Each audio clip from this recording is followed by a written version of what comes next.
Akademisi Profesor Dewa Putuwijana mengatakan, perkembangbiakan jentik nyamuk demam berdarah sangat cepat dan mampu berkembang biak di tempat manapun, meski tidak di genangan air.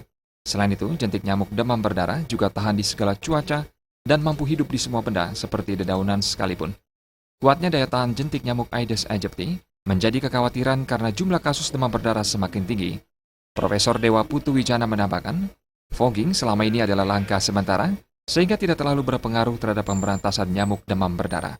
Sehingga langkah paling tepat adalah peran masyarakat untuk selalu melaksanakan 3M, yakni menguras, menutup, dan mengubur, sehingga tidak ada celah bagi nyamuk untuk berkembang.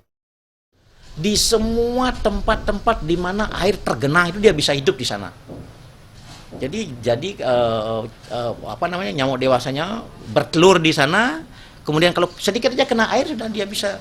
Dan satu lagi yang penting bahwa dia bukan hanya bertelur di tempat-tempat yang berair, saya katakan di tempat yang tidak berair pun dia bisa bertelur dan telurnya tahan lebih dari setahun. Pokoknya kuat sekali dia tahan dengan kekeringan, dengan lain sebagainya, kuat sekali dia bertahan.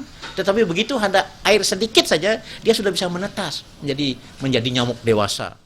Diakuinya, merubah mindset masyarakat sangat sulit untuk mengantisipasi demam berdarah.